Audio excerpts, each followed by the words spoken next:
Salut à vous, bienvenue dans le boudoir. Nouvelle année, nouvelle résolution, nouvelle saison. Est-ce que Monsieur Bern viendra dans le boudoir avant la fin de la saison? Le compte à rebours est lancé. En attendant, aujourd'hui, nous allons parler des morts tragiques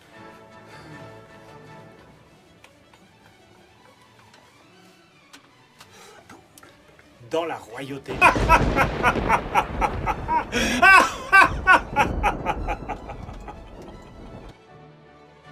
Des morts tragiques dans la royauté, malheureusement, il y en a pas mal. On va pas tous les lister, on en aurait pour un sacré moment. Je vais juste vous proposer 4 catégories de quelques morts un peu particulières.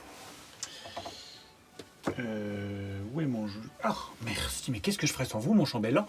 Je vous présente mon chambellan, Wolfgang. Alors, première catégorie, les morts accidentelles. Astrid de Belgique. Effectivement, Astrid de Belgique, dans les années 30, une princesse suédoise arrivée en Belgique. Alors oui, sûrement un mariage arrangé au début, mais une vraie histoire d'amour qui est née entre elle et Léopold III. Une reine très glamour, très appréciée, mais le mythe s'est vraiment consolidé parce qu'elle est morte dans un accident de voiture en 1935 à Küsnacht, en Suisse, à l'âge de seulement 29 ans. Et pour ajouter un peu au mythe, c'est son mari qui conduisait. Sacré poids à porter. Les têtes couronnées qu'on a assassinées. Bah oui, ça arrive aussi. Alexandre Ier de Yougoslavie, en visite en France, à Marseille, assassiné pendant le cortège dans sa voiture. Franz Ferdinand, un peu la même histoire d'ailleurs. L'héritier de l'Autriche-Hongrie, en visite à Sarajevo, assassiné, déclenchement de la Première Guerre mondiale. Il y a des conséquences assez lourdes. Et puis, une célèbre impératrice, toujours Autriche-Hongrie, Élisabeth d'Autriche. Si. Élisabeth d'Autriche, en visite en vacances. Ensuite, elle se promène à Genève, va vers le bateau pour retourner à Territet. Elle croise un homme qui la bouscule. Rien de bien méchant. En fait, cet homme-là, un anarchiste, s'était fabriqué une sorte de poignard qui a transpercé l'impératrice, mais suffisamment légèrement pour qu'elle puisse aller sur le bateau en se sentant pas très bien. Hémorragie interne, on a prévenu le capitaine du bateau, le bateau retourne en arrière, mais trop tard, elle est décédée à Genève. Les monarques qu'on exécute, c'est un peu comme des assassinats, mais là tout le monde est d'accord. Enfin presque. Nicolas de Drussie et toute sa famille, exécutés par les bolcheviks à Yekaterinbourg en 1918. Plutôt salement d'ailleurs.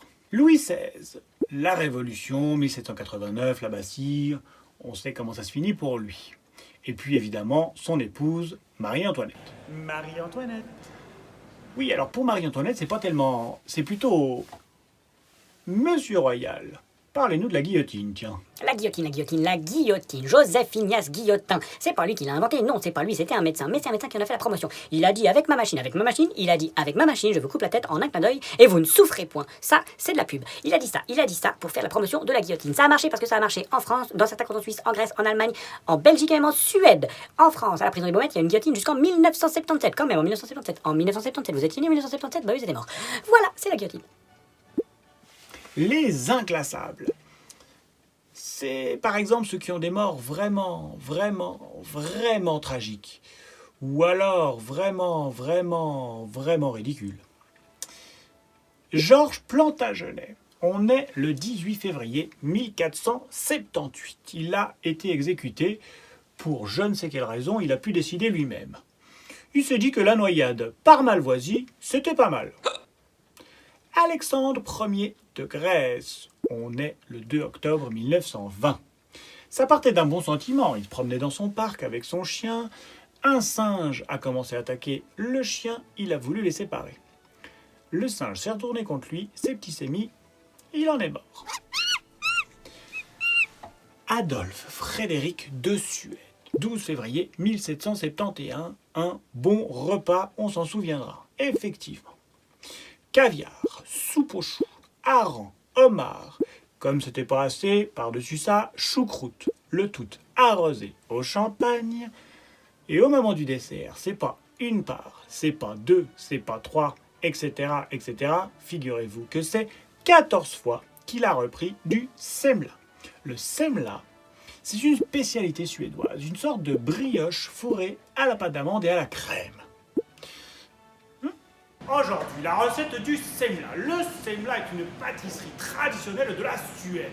Pour faire un bon semla, il faut des œufs, de la farine, un peu de sucre. Et voilà, c'est prêt. Et pour finir, je ne peux pas dire ma préférée, ce serait politiquement très incorrect vu le sujet, mais je pense qu'on a le pompon des morts tragiques. Ludwika qui est-ce? Sophie, duchesse d'Alençon. Sophie von Wittelsbach, la sœur d'Élisabeth d'Autriche, si, on y revient, participait au bazar de la Charité en 1897. Un grand bazar où les nobles, moins nobles, plus nobles, très nobles, enfin les nobles, vendaient des affaires ou participaient d'une manière ou d'une autre financièrement pour aider les plus démunis. C'est quand même sympa, quoi. Malheureusement, une nouvelle invention, le cinématographe. Ouais, le cinéma, quoi. On a voulu le montrer comment ça marchait, faire un peu la promotion dans le bazar.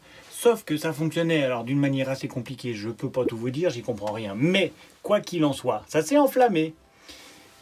Et ça a tout enflammé, tout le bazar de la Charité. De nombreuses personnes sont décédées. Là, Sophie a agi en héroïne. Vraiment, on peut le dire, elle a aidé pas mal de monde à sortir. Mais elle s'en est pas sortie. Brûlée vive, ça non plus, ça vend pas du rêve. Voilà, on a fait un petit tour des morts tragiques dans la royauté. Mort de rire cet épisode. Merci Wolfgang. Nouvelle résolution, mais gardons certaines bonnes habitudes. Donc, vous connaissez le truc, vous vous abonnez, vous likez, vous mettez des alertes, vous en parlez à ceux que vous aimez, à ceux que vous aimez pas, et aux autres.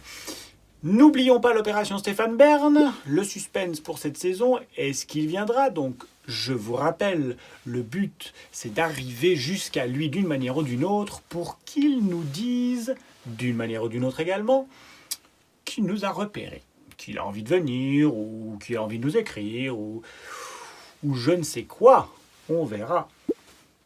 En attendant, moi, je vous remercie, je me réjouis de vous retrouver la prochaine fois, et je vous embrasse.